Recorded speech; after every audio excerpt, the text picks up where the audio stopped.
tertipu kamu. Malu. Oh ini ternyata rasanya bungkus ya, tertipu replay ya.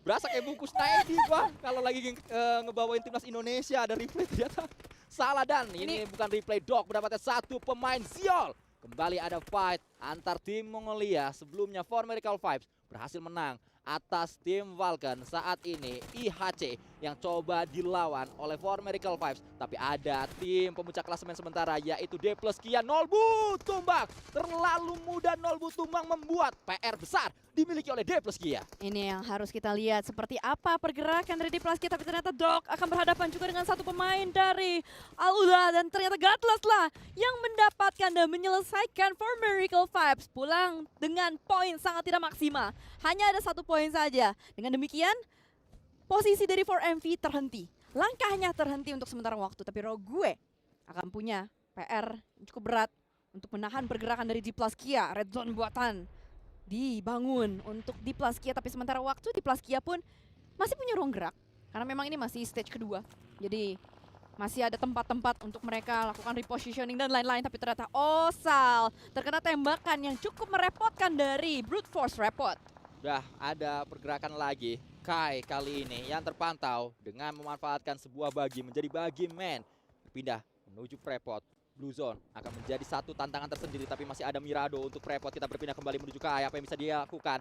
Kai mengejar adanya pemain IHC yang masuk menuju ke area dalam dari sebuah rumah. Granat menjadi sangat-sangat penting untuk D plus Kia. Mereka bisa memberikan sebuah tekanan dengan granatnya, namun justru IHC lah yang melemparkan granat menuju ke area luar. D plus Kia mulai merasak masuk dari dua arah yang berbeda, Cijel. D plus Kia yang menjadi puncak klasemen kemarin saat ini sepertinya menginginkan poin yang lebih.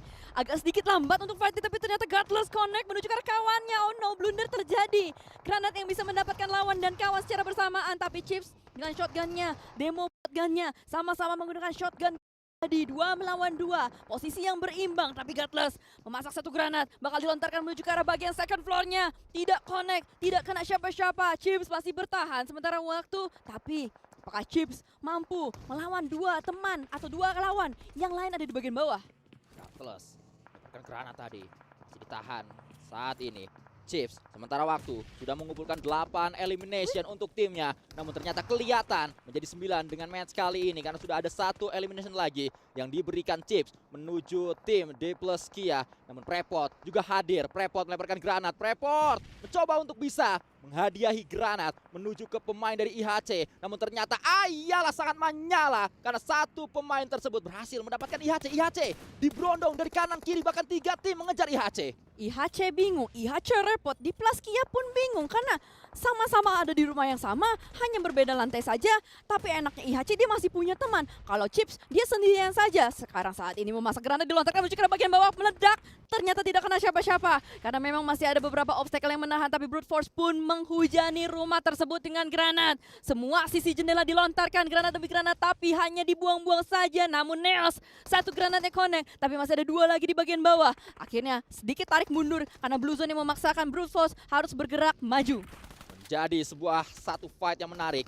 Prepot atau maksud saya Neos menjadi satu andalan tersendiri. Demo gagal dan Prepot menyudahi fight tersebut dengan memenangkan fightnya. IHC Lula pulang menuju lobby, namun Vampire juga mengalami hal yang sama. Vampire juga tidak bertahan lama, bahkan poinnya Vampire lebih sedikit dibandingnya poin Harami Bro. Wah, apa yang terjadi Vampire? Karena tadi di bagian elimination feeds gue ngeliat Stone jatuh notifnya.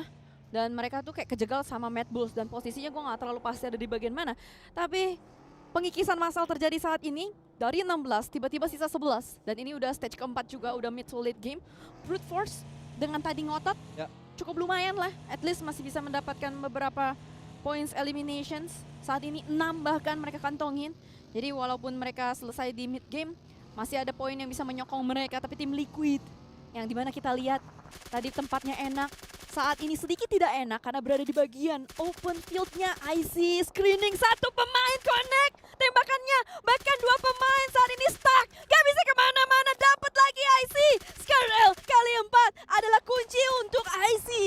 IC memanfaatkan sebuah peluang dengan baik, namun IC di steal elimnya oleh Mas dari Harami Bro. Hilang sudah elimination untuk IC. Namun yang kedua, jangan sampai tersteal lagi. Kalau sampai ini di steal lagi, IC yang kerja keras tapi dia tidak mendapatkan buah atau dari benih yang dia tanam, maksud saya. Betul, karena siapa yang nebar benih, dia yang menuai. Tapi ternyata saat ini yang menuai adalah orang lain. IC terus berusaha menginginkan buah tersebut. Yang bernama Chief, di tapping, tapi Chief masih bisa bertahan dengan status knockdown. Tapi itu udah low, harusnya itu akan menjadi poin untuk IC. Kita bergeser kembali, Sif. Ya, betul saja menjadi poin untuk IC. Menuju ke tempat yang berbeda, Lewis.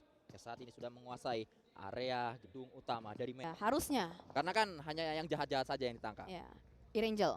Irangel, ya betul sekali. Seperti halnya satu pemain dari Mad Bulls karena jahat kelihatan sehingga ditangkap oleh Top. Itu dia, polisi ya. Top lagi menjadi polisi. Tapi dari Tianba juga memberikan aksinya kembali. Masih tidak diam. Masih pengen lagi. QZZ. Ini adalah satu pemain yang mengerikan dari Tianba. Pernah menjadi MVP di PEL Spring 2024 sebelum masuk ke sini. Ya. Dan lagi-lagi kemarin juga di dalam beberapa match masuk sebagai key player dengan data statistik yang mengerikan untuk individualnya. Ya, kita melihat bagaimana rambut yang nyentrik berbeda sendiri. Ini menandakan bahwa kasta dia dibandingkan pemain-pemain Tianba yang lain adalah berbeda. Dia ingin menunjukkan bahwa dia yang paling jago di tim ini. Namun kita berpindah menuju tempat yang berbeda. Ini adalah tempat di area rumpah Jamming Mansion. Di saat Besiktas datang, Besiktas memberondong dengan peluru. Pemain dari Reject harus berhadapan dengan Besiktas. Namun cepat saja respon yang ditujukan oleh Reject membuat Besiktas hilang 3 pemainnya. Menyisakan Kircali sebagai last man standing. Namun granat akan membuat Kircali terkena granat tersebut, namun ternyata tidak. Granatnya masih bisa didot dan juga Kircali masih bisa berputar-putar. Namun apa daya, masih ada granat yang lain. Masih ada banyak sekali granat, banyak tembakan juga. Ini membuat posisi tersebut, posisi Besiktas maksudnya tidak bagus, tidak mewing. Ya. Sangat Ohio, sangat skibidi. Dan saat ini Tong Jabo yang terpantau juga, mereka masih dengan 4 pemainnya. Poin mereka masih 13, tapi kalau 13 di dalam satu match itu mengerikan. Sementara kita melihat juga dari Mad Bulls, yang ternyata tertangkap kembali satu pemain oleh lagi-lagi Tianba, dan selesai juga. Tianba kembali mengeksekusi siapapun yang ada di depannya, bahkan domination sudah datang untuk seorang QZZ. QZZ di match kali ini dia mendapatkan 14 elimination. Berarti secara total selama berapa match berarti dia udah main? Kemarin 6, saat ini udah 2 match belum selesai, 7, 8. 8 belum selesai, udah ada 17 elimination untuk QZZ sendirian doang. Wah, gila sih itu. Baru untuk satu orang ya? Baru untuk satu orang. Untuk satu Bahkan orang. baru 8 match belum selesai match ke-8. Oh, mungkin dia pengen memecahkan rekor dari Tony Kurniawan. Tony Kurniawan kemarin berapa? 53 kalau nggak salah. 53, dan ini sangat mungkin bisa dipecahkan kalau QZZ terus melakukan hal seperti ini untuk timnya dengan menjadikan sebuah rekor atau memecahkan sebuah rekor. Ini baik untuk dia karena akan mendapatkan hadiah, tapi baik juga untuk timnya karena berarti timnya poinnya akan besar. Bener. Ini yang menjadi penting untuk QZZ dan juga Tianba, apalagi sudah berada di area zona dan berada di klasmen paling atas. Yes, betul, itu dia. Memang motivasi untuk bermain bagus di PMWC ini banyak ya.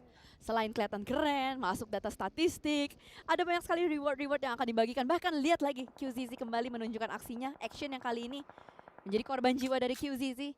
Kalau kita lihat positioning dari Tianba, mereka udah menguasai area jam 6-nya teman-teman. Bahkan Falcon yang menguasai area jam 9 pun nggak berdaya, nggak ketahan, nggak ketolong. Exi, Gichibon, Shan, semuanya nembakin Harami Bro. Bahkan Harami Bro hanya bisa bertahan dengan smoke saja, berharap dengan smoke saja. Seberapa lama Harami Bro bisa bertahan, karena saat ini hanya satu saja aktif. Smoke hanya bertahan 40 detik di PUBG Mobile. Smoke hanya sementara, tidak selamanya. Hanya 40 detik dan itu harus dimanfaatkan betul oleh Harami Bro. Keputusan dari Harami Bro adalah melakukan revive dan tidak sempat karena sudah keburu datang. QZZ ada di sana, granat berjatuhan. Bahkan tidak hanya QZZ, masih ada Bond yang juga sudah sangat dekat sekali dengan smoke yang dimiliki oleh Harami Bro. Langsung pulang menuju lobby. 7 elimination dikumpulkan oleh QZZ di match kali ini, membuat eliminationnya sangat besar untuk Tianba. 7 out of 10. 10 untuk Tianba, 7 untuk QZZ. Kayaknya bener, ini motivasi dia mau memecahkan rekor dari Tony Kurniawan. Sudah 20 elimination berarti untuk QZZ sementara waktu sampai match ke-8 bahkan belum selesai. Gila ya. Tony Kurniawan 53, sisa 33, 34 lagi dah pecah rekornya. Tapi anyway, kita akan lihat juga bagaimana dari QZZ melontarkan granat kembali, hampir knockdown IC, tapi beruntung IC karena ada obstacle yang membuat damage dari splashnya itu berkurang. Sementara waktu, Tianba masih berusaha untuk repositioning kembali, mengambil bagian lower groundnya. Lihat betapa agresifnya. Shan pun ikut-ikutan nembak. Dari 4 pemain Tianba, ini 3-nya itu selalu menembak ke arah bagian depan. Satunya mungkin menjadi scouter atau support, tapi yang pasti Tianba bermain cukup konsisten selama group stage ini. Falcon IC dan kawan-kawan saat ini juga sudah mulai agak cukup tertekan. Tapi siapa yang sangka The Xavier Lamborghini, the last man standing, masih bertahan. Seperti biasanya kita melihat bagaimana Xavier tetap sampai ke late game. Terus mencoba untuk mencari bala bantuan granat yang datang mengambil 3 pemain. Dan langsung pulang yang menjadi Algojo adalah Bond. Buy one get two free, dapat 3 sekaligus, 3-point shot needs. Ini luar biasa apa yang ditunjukkan, tapi Tong Jabao tidak mau tinggal diam saja dengan S12K-nya. Masih berusaha untuk mengeksekusi pemain-pemain dari Tianba. Talon juga ikut-ikutan, let's go Talon. Yoru dengan kali 4-nya berusaha untuk mengeksekusi pemain GG Bond tersebut. Harus dihentikan aksi dari Tianba. Ini adalah waktunya Talon untuk bersinar. Time To shine. untuk Talon. Ini adalah kesempatan terbaik yang dimiliki oleh tim Indonesia untuk mengambil sebuah winner chicken dinner. Talon ada di area zona. Talon sudah menyebar para pemain-pemainnya. Mereka bisa untuk mendapatkan kesempatan tersebut. Namun QZZ lagi-lagi tak terhentikan. Dia menjadi last man standing. Namun lagi dan lagi mendapatkan knockdown. Kali ini yang menjadi korban adalah Flower.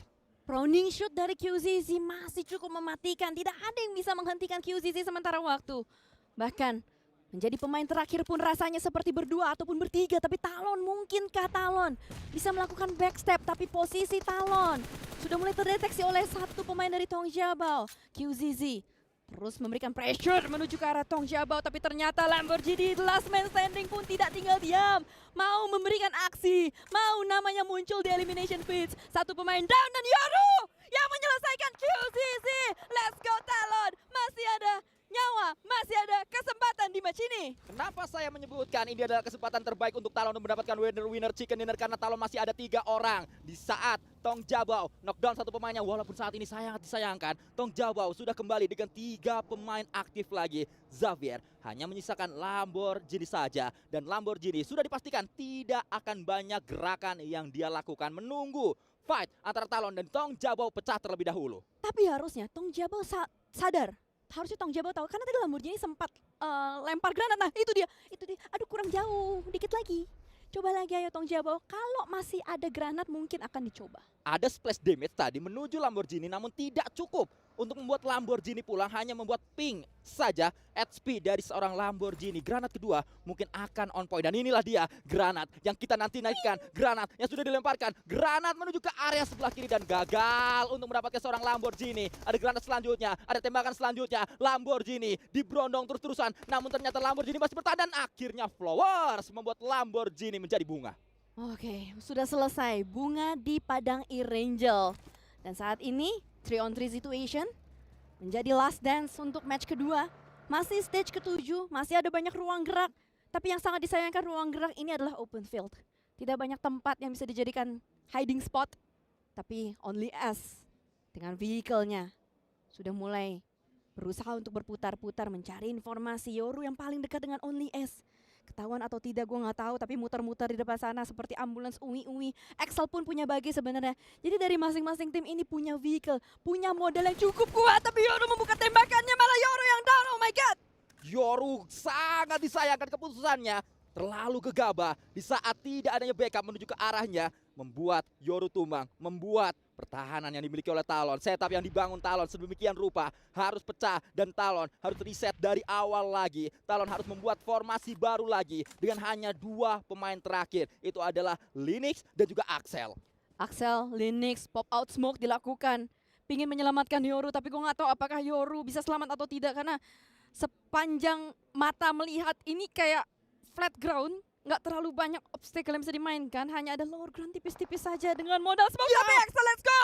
Mendapatkan backline-nya, flower down, 2v2 situation saat ini karena dua pemain yang aktif untuk masing-masing tim. 2 melawan 2, fair and square, adil, 2 pemain dari masing-masing tim. Flower sedang diselamatkan, Yoru dibangkitkan kembali, Prince of Cimahi akan kembali hadir untuk membantu Talon mendapatkan winner chicken dinner pertama untuk mereka dan WWCD pertama untuk Indonesia di PMWC 2024. Axel jalan dia, sendirian dia, tembak dia, mencari satu pemain dan Talon berhasil untuk membangkitkan kembali momentum tersebut, mendapatkan satu pemain Flower, membuat Talon berbunga-bunga saat ini. Linux datang, lihat bagaimana langsung digencet para pemain-pemain dari Tong Jabau. Ini dia, the moment of truth. Linux bakal langsung maju, tapi Only S masih bisa menemukan seorang Yoru. First half HP bar, tapi Only S melihat Linux kembali. Oh no, 2v2 situation. Axel terdeteksi, Axel please selamat. Axel masih bisa selamat, tapi Only S bakal langsung membunuhi Axel dan selesai untuk match kedua.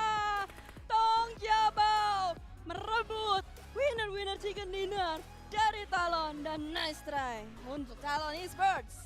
Dua fight yang begitu seru untuk kita